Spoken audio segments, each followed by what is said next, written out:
Hey, what's going on everyone? It's Justin here, and today I've got the review for you of the Moto G4 Plus.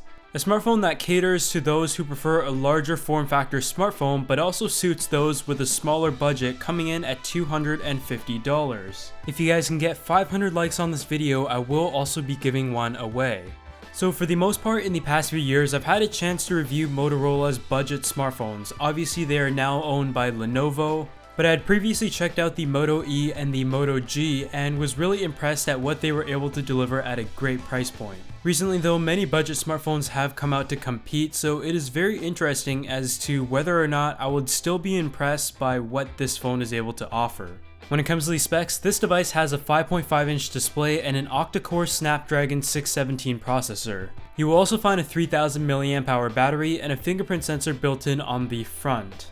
When you look at the design, you can see that the phone is simple for the most part. There really isn't anything to it, but you do also have the option to customize the phone with Moto Maker. I really like the feel of the soft touch back, and although it isn't anything impressive, it still feels solid as a whole. The phone itself measures in at over 6 inches tall, 3 inches wide, and 9.8 millimeters in thickness. So in my opinion, you definitely gotta have some large hands to enjoy this phone, and I personally found it a little bit too big.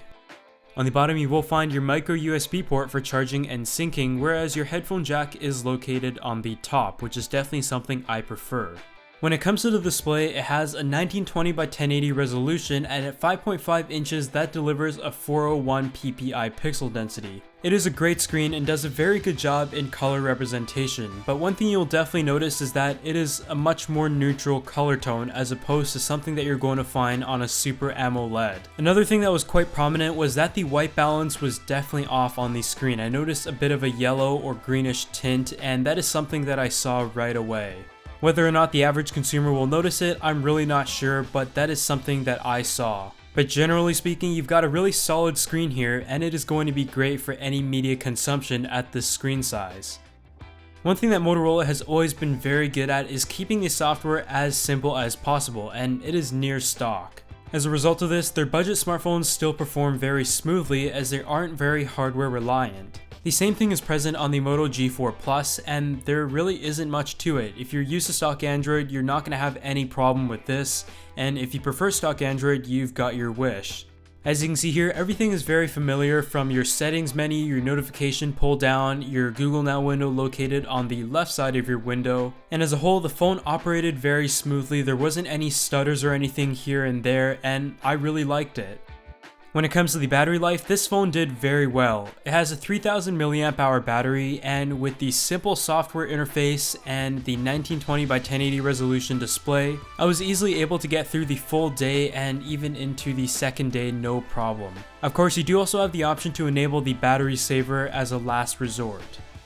Moving on to the camera, the Moto G4 Plus has a 16 megapixel sensor at an f2.0 aperture. It also has face detection and laser autofocus, and for video it is able to record full HD 1080p.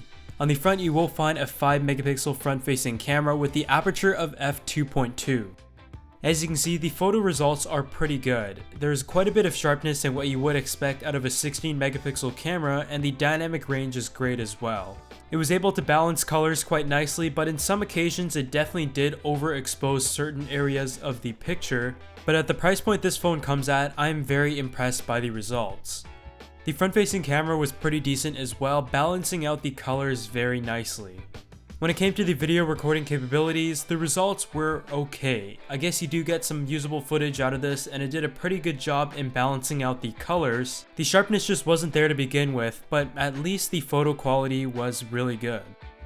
But aside from that, this pretty much wraps up my quick review of the Moto G4 Plus, and I think at its price point of $250, it is a pretty feature-packed smartphone. It is able to meet your expectations in many categories, including features such as a fingerprint sensor, a good camera, decent build quality and form factor, but for those who enjoy it, a larger screen real estate as well. As always, I will leave a link to check out more information in the description section below, and a huge thanks to TELUS and Motorola for sending this out for reviewing purposes, and I'll see you all in the next video.